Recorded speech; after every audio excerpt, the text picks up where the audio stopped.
What's up, everyone? Welcome to the most positive pop culture podcast in the multiverse, Metalcore Nerds, the podcast that features members of your favorite bands as we explore their love of pop culture. I'm your host, Sean Mott, and this week I'm joined by Douglas of The Sleeping and Held. Welcome to the show. Thank you for having me. I really appreciate it, actually. We've been getting really cool podcasts, and, it's been nice to, be on these like different types of podcasts with these different kind of platforms and just like how people operate. And it's just always really cool. And it's been a lot of fun, honestly. I say this emotionally in a way because the records, it might be out when you're listening to this podcast, but it's coming out in a week, and just all the great stuff that keeps happening. Like, all of us are just super appreciative. So thanks for having me. No problem. It's a pleasure. I've been a big fan of you in general musically for a long time. Sick. I think I saw The Sleeping in Rochester. I cannot remember the year, but it was with Bayside and the Color Fred. For sure. I mean, that definitely makes sense. That's how we knew Josh. That's from Held and Coheed. That's how we met Josh, was on the Color Fred tour with Bayside. So yeah, definitely for sure saw us there. Lost Horizons, is that Rochester? That's Syracuse. I know which places. I know which one you're talking about. It was like in that outdoor mall.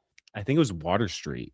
So it's kind of like a secluded building and had 2 rooms in it. I think it was Water Street. Okay, I think it was, and I think I remember it. I do think I remember it. I always get that confused with, there was something else upstate. Anyway, my memory is good, but I need to hold on to something to, like, then it all unravels like a painting. It just kind of spills out, but I can't grab anything right now. So I definitely remember Water Street for sure. And touring so much, it all kind of blends in together. And upstate New York is such a weird area where it's so massive, but you only really play like you'll play Buffalo, Rochester, Albany, or Syracuse usually. Those are the main spots you'll play. And there's other weird little pockets in there, but those are the places you're going to play if you're going to play anywhere worthwhile. I would say. There was also that one place upstate that burned down that I really liked. Oh, Saratoga Winners. Saratoga Winners. I keep thinking Rocking Horse Winter, which is a band. So yes, Saratoga Winners. Yeah, Albany. That's an Albany. Yep, one. There we go. I remember that too. Yeah, I never went to that venue, oddly enough. That was a sick venue. Sick venue. Everyone really cool. Talks about that venue. That venue was awesome. It was like from what I remember, it was like a giant barn.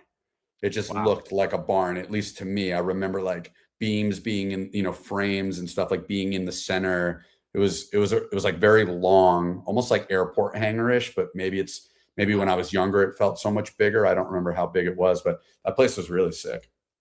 I've definitely had that happen to me where you go to a venue when you're younger and then you go much later, like removed from the experience, and you're like, I remember this place being way bigger. Totally. It happens a lot in touring, and that's not even just to say like, oh, you play bigger rooms or whatever the case. Like, you just you get older, essentially like grow, and you're like, what the fuck? Like, I remember this place looking like it held like 10 million people. It's like 200, This happens so many times to me, just going to shows. It's so weird how your perspective changes, like the older you get and the more experiences you get. It's a wild thing. By the time this episode comes out, the record will be out. I did want to talk a little bit about the music videos you guys have put out. All of the music videos Held has put out feel very cinematic to me. Watching them, it feels like they're telling a story. They feel like mini, like movies in my mind, with a live performance in the middle. And it's cool how it's incorporated both into it. But I want to know if there's any specific TV shows or movies or anything pop culture wise that inspired the vision of those music videos. Yeah. So, I mean, that's a great question, because you're precisely right. Those videos were directed by Adam Thompson. His production company is called Bottling Company, but Adam is an amazing director. He's done many things, and I'll start off with what he did for us and how we know him. We've known him forever. The Sleeping has done many videos with Adam. He did our Don't Hold Back video. He did Bomb the World.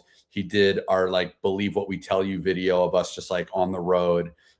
We've known Adam forever. And the reason why Held wanted to use Adam was because Adam over the years, he's become like a powerhouse director. He is Omar Rodriguez Lopez from Mars Volta at the Drive-In. He's like Omar's right-hand man in all of Omar's films. He does like everything alongside Omar. If you know Omar on even the surface level, right? Like of just who he is as a creative, the dude is beyond like one of those creative avant-garde kind of geniuses, right? And Adam is no different. That's why I think those two get along really well. But Adam is very into like Kurosawa films. When I was talking to Adam, I had mentioned, Beyond the Black Rainbow, which is a film that I love, as well as my other band, Night Verses. We were all like big fans of that. I kind of carry that movie wherever I go creatively because it's just such an inspiration, and Adam is just the perfect guy to execute a film, like he worked on Omar's films, he is the guy next to Omar. So he has like incredible film experiences. He's also done RX Bandits videos. He's just like a he's like a multi-tool, and he's a super creative dude. And, we wanted cinematic. The idea behind Held is to feel larger than life in anything we do. We want to make this band larger than life in every way. And, going to Adam was like the perfect way to execute the videos, what we wanted in the videos. We just trusted Adam because we've known him forever, and we trusted him to just kind of ideate what he laid out for us. And we just ran with it because we just knew that it would be, what it was. It would essentially turn out to what it was. And, it exceeds our expectations. And I think by the time this comes out, which you're saying this will be out when the record's out, that we will have or about to release all three as a short film. Yeah, we're going to tie them all together and just kind of release it as one. There's a couple like, pieces that are being added into it, just to give it, that extra drive home with the, that extra delivery of exactly what you're saying. We want it to be cinematic. It's been a goal from the beginning. And, just putting it into a short film is just something that all of us have wanted to do since we started talking about the videos. I don't think it necessarily like reinvents a wheel or anything, but it's just who we are as people. It just stems from our love of film, and, our manager is a super creative dude as well. And I think just all of us aligned with making this, tie in, and you can kind of see them tie in as they released. So putting them together just adds that extra depth that we wanted. So it's a great question because it's 100% right. So when you guys were crafting like the plan to go and execute it, did Adam like storyboard it out and kind of like pitch it to you guys, or did you guys have any ideas from the get-go, or was it kind of like, hey, here's the music, whatever you're going to do, we're cool with it kind of thing? Yeah, so the treatments came from Adam, and like I was saying, like we just trust Adam because we know him. There were like sort of guidelines that we had, right? Like we wanted the triangle. We want the triangles in there as much as possible. Each single had its like respective color. So we wanted, like New You Anthem was magenta, right? So the phone's magenta. Constant Tension was cyan. So like the shell is blue, and there's like some other, like the cassette tape in the beginning's blue. Knife Point is yellow, right? So I think there was like another phone in there that was yellow. And there's like, the cassette tape, the VHS tape that's on the ground is yellow. So just like inflections of everything tying in together. That was just kind of something we wanted from the very beginning. But Adam and Tien, who's his creative partner in Bottling Company, as well as his partner, she's a great producer as well. And, those two were kind of the masterminds, along with the director of photography, Tom Ford. They just like made it come to life in a way that like we really, wanted it to happen. And, it was just executed like exactly I say, but like exceeding our expectations of how we wanted it as a portrayal of a film, even as separate videos. Yeah, I always love to hear kind of and hopefully give people listening like a look into like the process of kind of that stuff, because it can differ obviously, from creative to band to creative and things like that. So it's always cool to hear how things happen that way. But that's awesome. Yeah, they came Totally. out amazing. They look great. Thank Like you. I was like, this looks like a movie. Yeah, no, that's awesome. I appreciate that. We're super happy with it. We get to be in a band from the ground up as people who have learned a lot from our other experiences, and to be able to see it all come to life in a way that's like, oh yeah, this is exactly what we wanted. Again, exceeding expectations, but our plans are, executing the way we want them.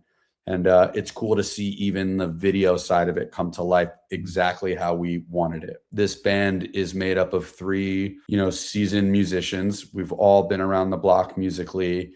And, there's so much we've learned from our experiences, and to be able to hone in all of those experiences into our decision making now, it's really cool to see it all unraveling in a way that is very self-aware. And I think it makes it more rewarding. And seeing the way the video is executed is just like a small, monumental, but a small taste to us of like we're on the right path. It's all happening the way it should. There were some interviews I was diving into, prepping for this, and a lot of the stuff was, you were like, tour is life, basically.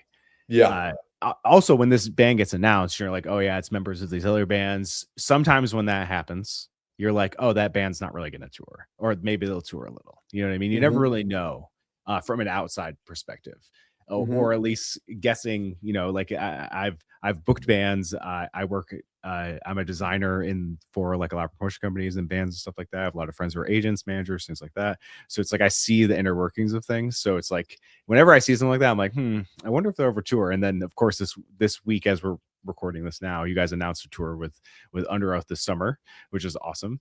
Was the plan always to tour, or was it kind of like a, if it happens, it happens kind of thing? We're just here to make the music we want to make. Yeah, in the very beginning, there wasn't necessarily any expectation. When Sal, myself, and Josh got together, we just kind of wanted to see what would happen.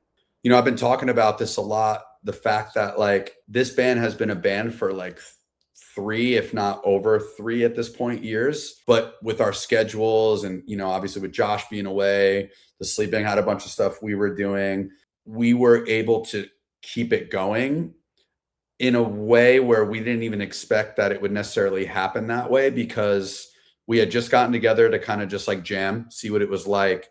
And then it started taking a life. And what I talk about a bunch is that artists can be flaky, right? You can have projects with other artists in the interim of your other bands or whatever, and sometimes they just fizzle. And it's not because anyone's like less interested or whatever. It's more just like life happens. Our artists aren't always the best at keeping up with one another, right? It started off as like, let's see what happens in a fun way, not like, oh, let's see what happens. It's just like, yeah, let's jam, let's try this out. Sal and I wanted to start a new project, but it just, getting Josh, it was just more like, let's get in a room, let's write, or let's jam, essentially. But it's crazy because through that, it stemmed into a project that kept us all interested enough to not falter during everybody's separation. Now, once the record was completely finished, like the 3 songs that we sent to Monarch Heavy that we got signed to, they're on the record, and 2 of them are the singles, but there wasn't that concrete evidence yet of what this was going to be. And now post record, everybody was just like, and as it was as it was actually like forming, we were like, oh, this is going to be something.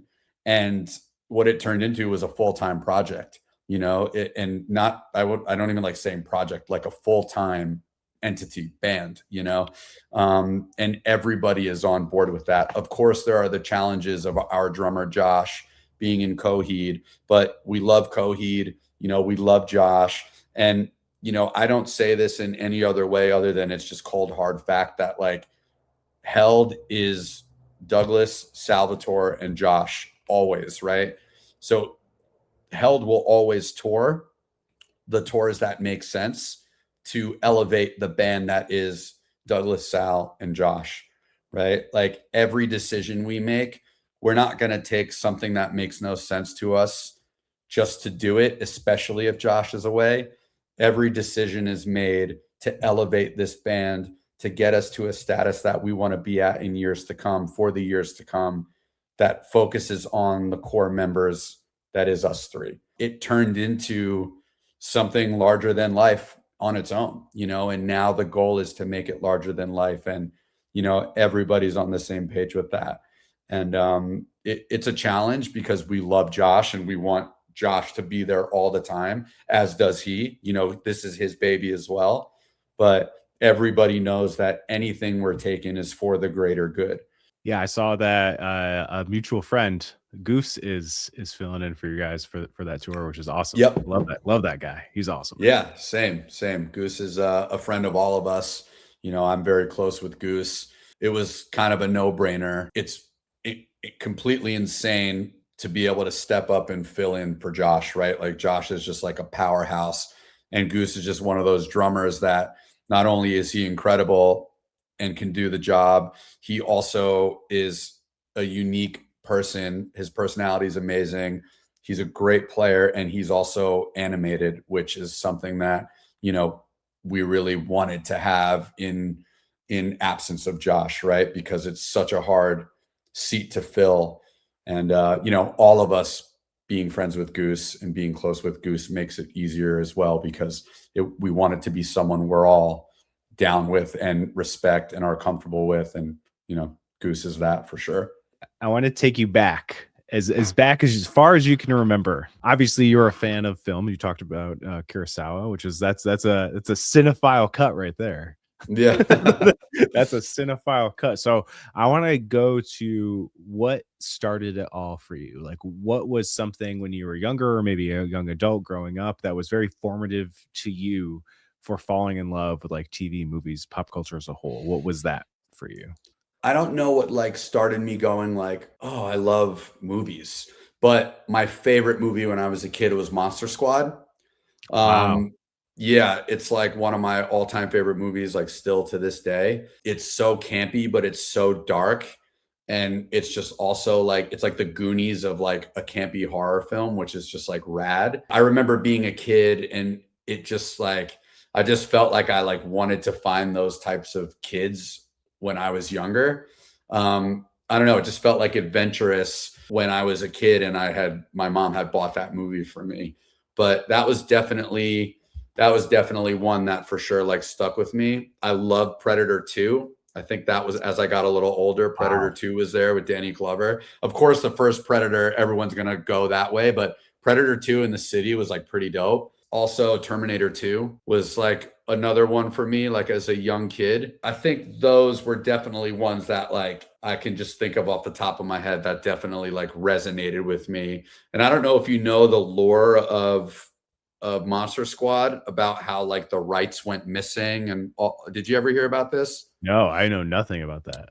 Okay, so I was in, I guess it was kindergarten, first grade. I don't know. I'm terrible with like, you know, Dates. linear, like chronological order of my life. But I had brought that cassette of Monster Squad to show and tell, and my family was like just about to move. We were like moving, I think, to another state. I don't remember, but we were moving, and I had brought it to show and tell. And when it finished, my teacher had asked me if I can give it to the class, or to like her for the other classes for the next couple days. And I like didn't want to give it away because like we were moving, whatever the case, right? So I was like, I was a kid, and I was just like, no, like whatever. My stepfather was, you know, whatever. He wasn't cool. He basically like punished me for doing that and gave the teacher the video. And then we moved away. And as I got older, that video was like, the cassette was like nowhere to be found. The VHS was nowhere to be found. And apparently what happened was, and I could be saying this incorrectly, but something along the lines of the people who own the rights to it like died or went missing or something. And the rights were in limbo for like years and years and years. That's why you never saw it anywhere for like many years until it came out on DVD. Like you could not find it anywhere. And Huh. I would look for it all the time. And this is definitely predating like the internet, right? At least on like a level of like Googling things regularly to find something, right? So I remember that VHS, like I could never find it. And DVD for many years, you couldn't find it.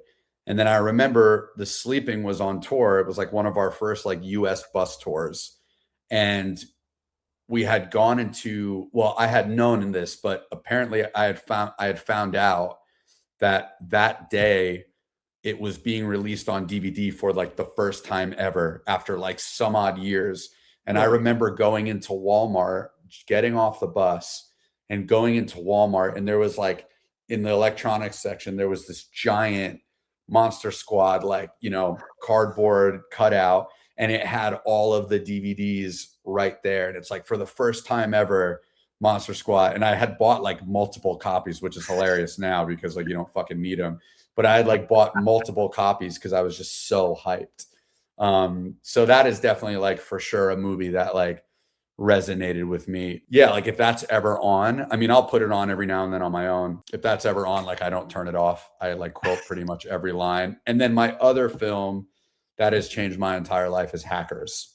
That is like one of my favorite Okay. movies of all time. You know, I work at a record store on the weekends. One of my best friends owns a record shop. It's just me and him. We just like hang and blast music. But when I was coming home from tour, one of my friends from high school, I had reconnected with at a Nine Inch Nails show, and I had moved to LA. And then when I moved back, I had talked to him, and every record store day, he would go to this place called Vintage Vinyl in New Jersey that closed down. But every record store day, he would go there and stay overnight on his on a couch outside with like some of his friends. And he started inviting me to it. And I was like, I'm not going to stay overnight. Like, I'm getting home from tour. Like, I don't want to do that. One year, the Hackers soundtrack came out for the first time on vinyl. I was like super hyped on it. And I was like, you know what? I'm going to stay overnight. And then it wound up becoming like a tradition until it closed down. I would do that with him and our friends. But I remember like standing on the line for the Hackers vinyl. And I was just like, I'm sure it's not super expensive online by any means, but it was just like a very cool moment. And I watch that movie like all the time. I mean, all the time. It's one of my favorite movies. So There's something about the thrill of going to buy something you're anticipated to like value that's like important to you. There's something about like the thrill of buying it and holding it in your hand. There's nothing like it. And it's such a weird thing because you're like, yeah, it's like we don't even need DVDs anymore. But it's like I feel like that's almost such a lost thing nowadays. And you can find it here and there, you know what I mean? I guess you yeah, can get it for from like sure. going to see bands and stuff. You get merch, get pieces there, like vinyl, CD, you know, like tapes are like a big popular thing now because they're cheap to make. There is some level of that, but you know, like Best Buy got rid of their DVD section. You know, you can Yeah. still get them at like Target and Walmart and stuff, but it's like not the same. You know, it's not like there's Yeah. no big standees for, Totally. for DVDs anymore. You know what I mean? It's not the same. So it's like I totally like you saying that. I'm like, oh, I get it. I get kind of the same feeling. I've been trying to get into finding old VHS tapes and Oh, buying ones cool. that I really like or stuff. And there's a lot of cool companies do like fresh versions of them, or they'll do it for new movies. They'll make a complete like vintage style VHS layout of a new movie and put it on the actual VHS stuff. It's cool, but that's given me a little bit of that. Like I'll go on Marketplace and I'm like, man, the weather's getting nicer. I was like, I'm gonna hunt out some garage sales and see if there's any good VHS Yeah, versions, totally. just to Well, I like mean, feel that thing. yeah, there is something in a digital world. There's something cool about, you know, like you said, holding something in your hand, something like tangible. I was never a big collector of anything, right? Like my mother, she was like super hardworking. We didn't really have like a lot of stuff growing up. We were poor in a sense, right? Or like very hard up for sure. My mom didn't really save much. We were like bouncing around between places, and you know, we don't really have like many baby pictures. Like my family, like it's a house that I never really learned to save. To this day, I'm not the best at saving like anything, but I've collected records for like many, many years at this point. And I realize that's like the one thing that I enjoy collecting and putting in my hand. Like, I don't even really have memorabilia from tours. Like, I think I have one shoebox of Night Versus stuff.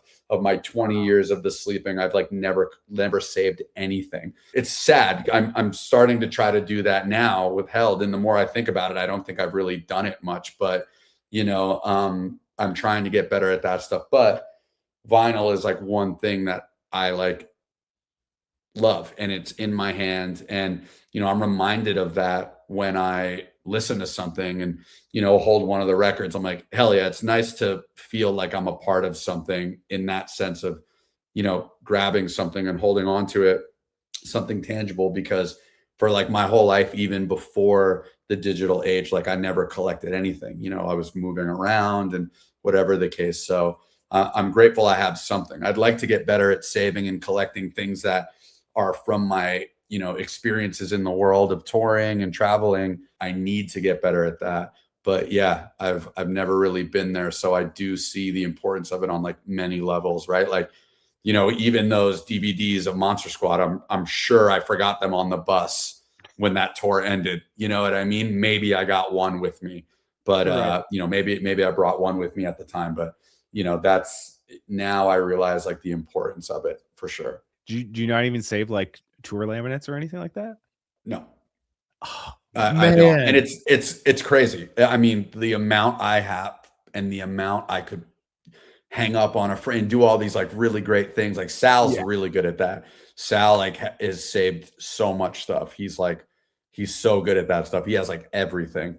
Yeah, me, I don't have like any of it. I probably have like 6 Night Versus laminates in my shoebox. Wow. Like, I think I have the Bayside Sleeping that tour last September. Like, my wife put it on our fridge because like I probably would have forgot it. It's not like I don't care. I just have this brain. I just don't think about it. And it's a bum out because all of it means so much to me, and I don't save it. So I have to get better with Held. I mean, our first posters of our show that aren't in the show specific vinyl, which I do have.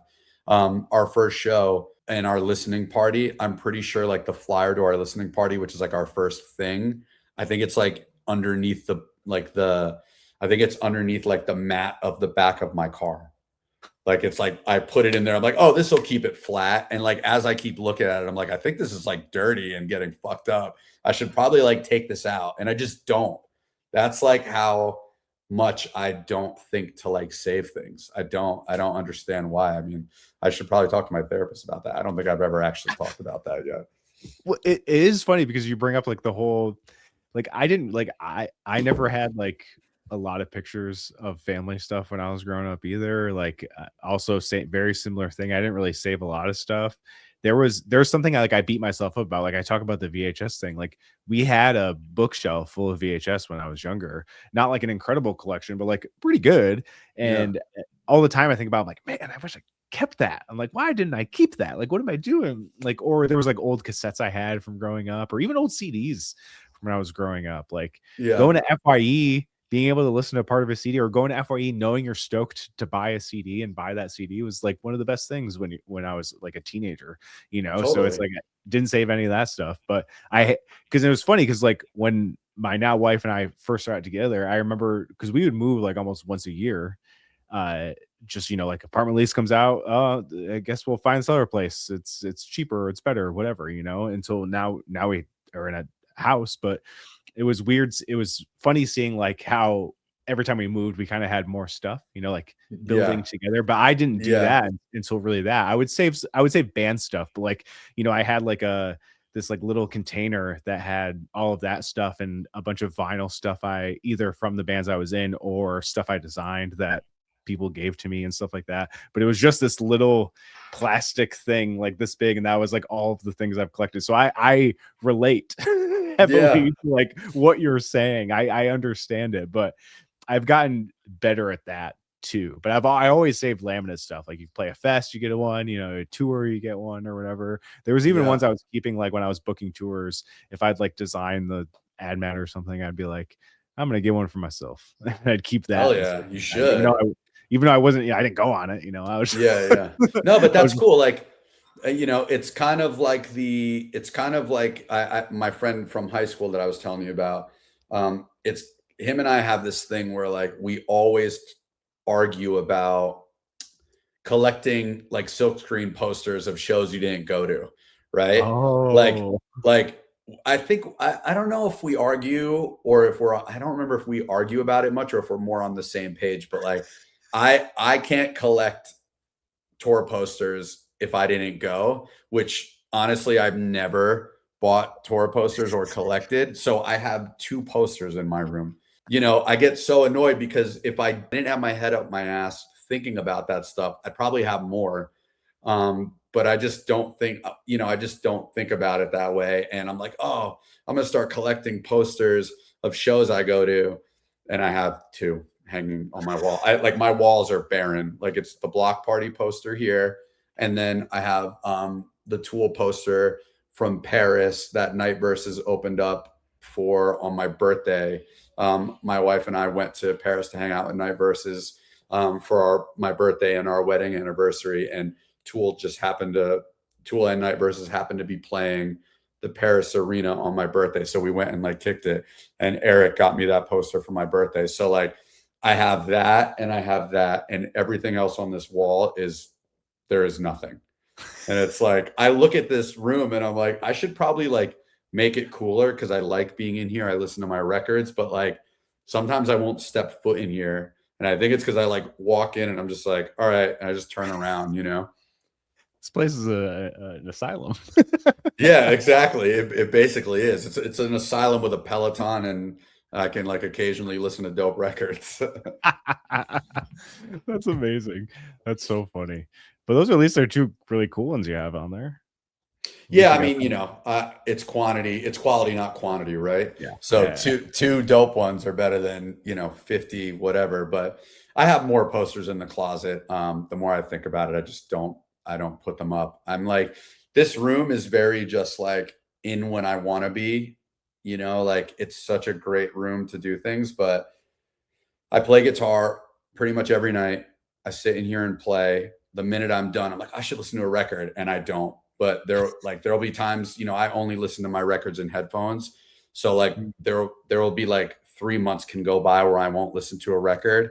And then I'll like put one on at 7 p.m. and then I won't go to bed till like 5 a.m. the next morning. You know what I mean? Like Right. it's just weird the way it hits me. I should do more to just like sit in here and chill, but it's like do what I gotta do, go out, hang out with my family, you know. What is some stuff you're into now as far as movies and TV and stuff? Like what are some things you've been enjoying recently? I always watch Lord of the Rings. You know, Okay. like a sucker for Lord of the Rings. I watch it pretty much like I feel like every weekend I probably put it on and try to get through all of it. Extended? Yeah, extended for sure. I've been watching, you know, I've been so busy. I've been so busy. Like this band is just like a nonstop machine.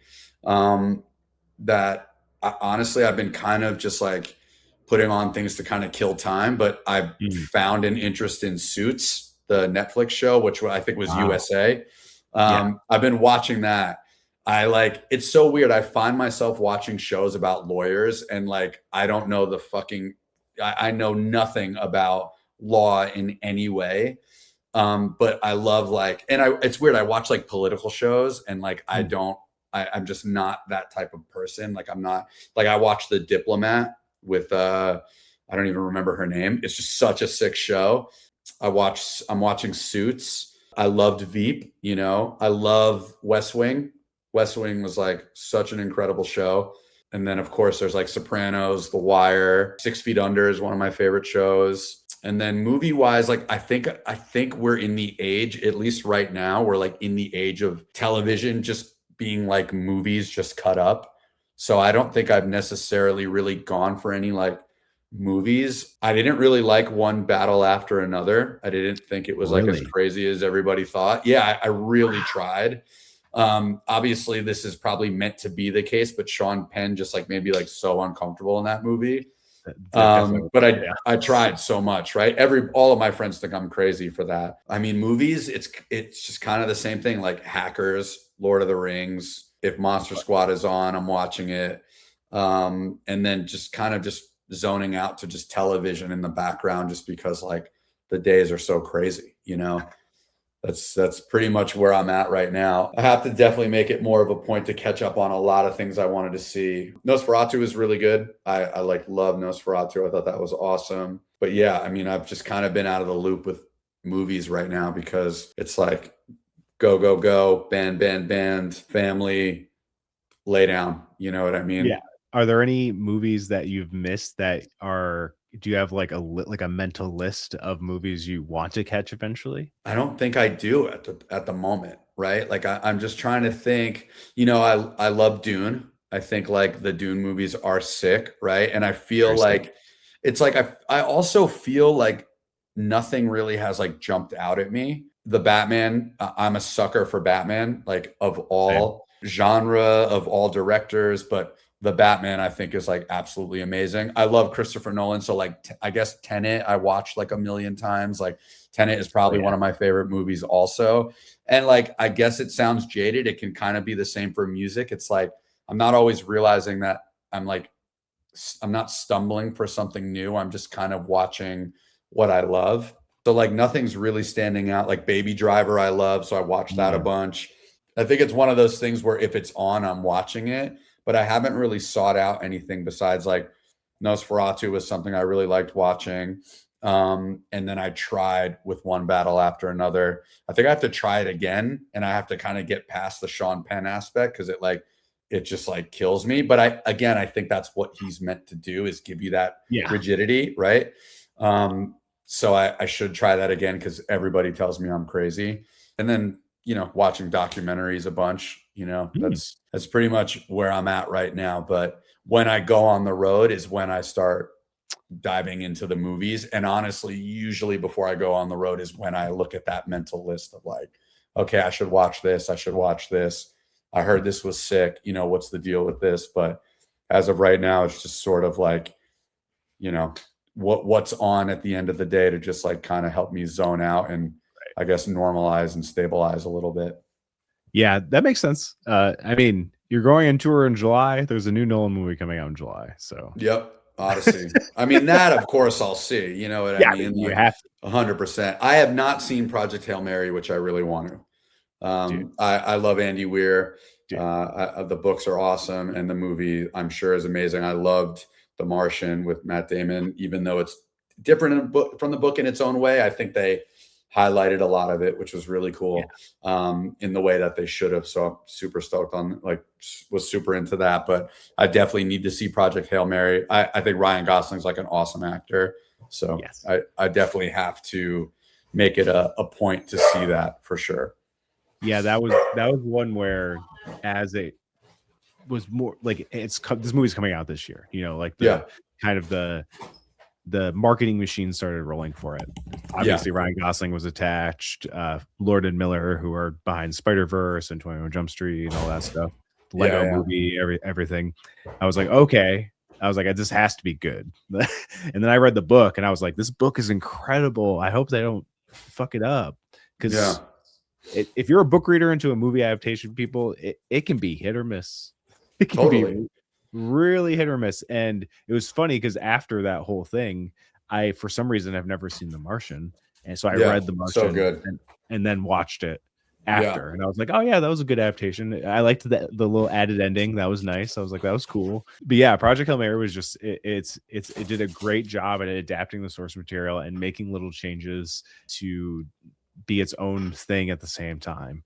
And as I was reading it, I was like, they could have cast no one better than Ryan Gosling. Like as I was just like the opening chapters, I was like, this is Ryan Gosling.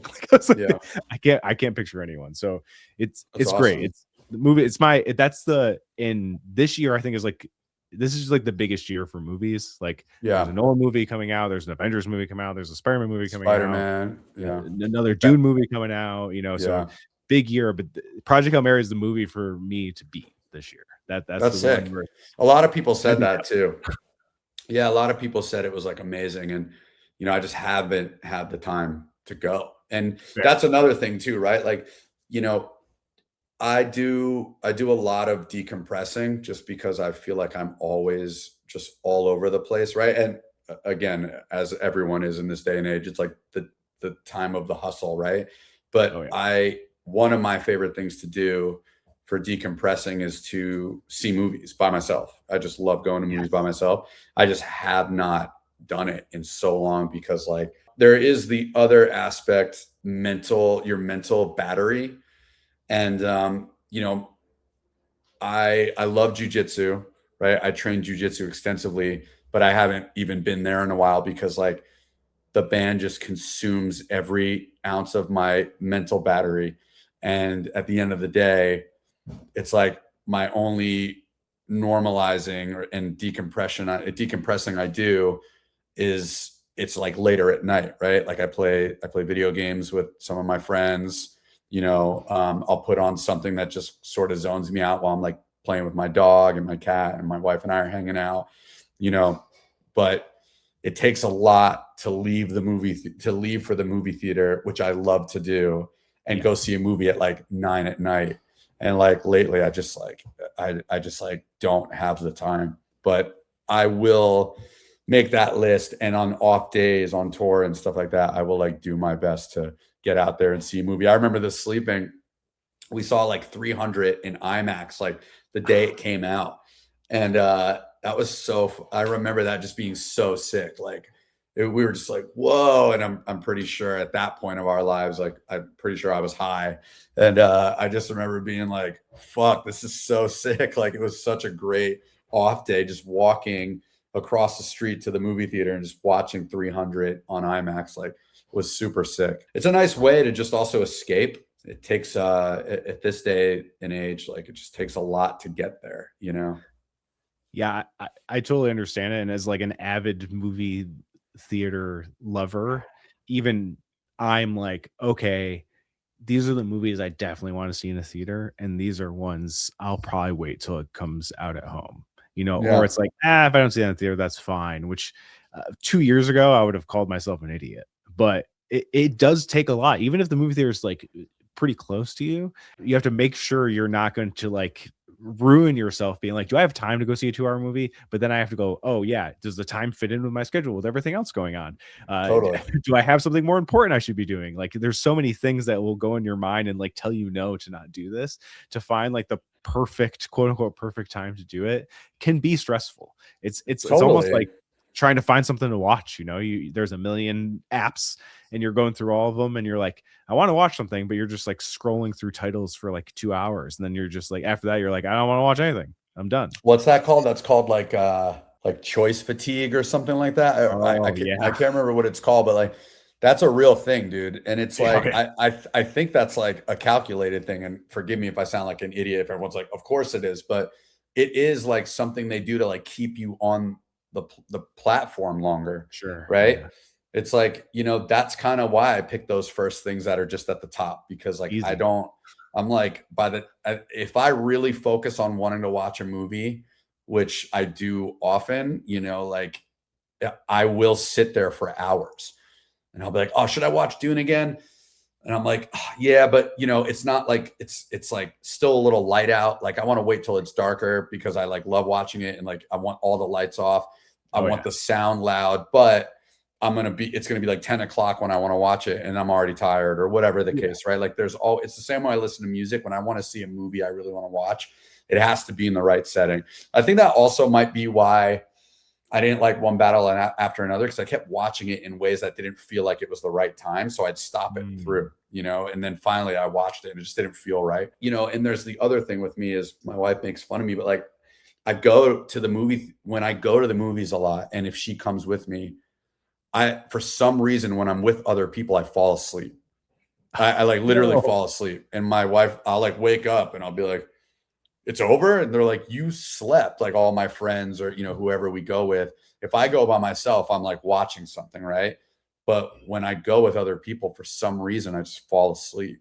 So like the last time we did it, I saw like Beetlejuice 2, and I went with my wife and two of our friends, and like they all just like laughed at me because like I was like, "Oh, I'm so hyped to see this movie. Like it's gonna be so sick." And then I like fell asleep and woke up towards the end. I was like, I didn't think it was that good. They're all like, "You fucking idiot. You were asleep the entire time. Like, how could you judge it?" I don't know, maybe it's you feel comfortable. You're around people, I you think that it obviously like has to be spending time that. with, so you're just like, you let go, your body lets go. Yeah, it has to be that, because like it doesn't happen when I'm by myself. I think I'm more like, I think when I'm going by myself, I feel like I'm on a mission. I think when I'm going with Right. other people, I'm more just like hanging out. Or it goes the other way when I'm seeing a movie with my friends and they get mad at me because like if it's like a really dope part, I start like hitting the guy, like my friend next to me. I'm like, yo, what? This is crazy. And my friends are like, dude, stop. And I'm like, man, maybe I can't go to the movies with anyone else. Like, I think I just have to experience it by myself. Oh man. I mean, I love that energy. I like that. I like It it. really does happen a lot. I mean, that happens a lot, you know? As long as it's Yeah. like little bits here and there, I'm cool with that. It's a little more than that. At least one of my friends is always, I could tell he gets annoyed. He's like one of the nicest people ever. And I could tell I annoy him because I will literally just like be like shaking his seat. Like, it's pretty brutal. I have to definitely calm down when it comes to that. But that's how excited I get, especially for like action movies and movies I want to see. Like, it's not like some like machismo thing. It's like a kid just being like hyped. And Batman movie, like things like Batman, like that means so much to me as a kid. I collected comics when I was a kid. I think maybe this is another, oh my God, now I'm like doing a deep dive into my childhood.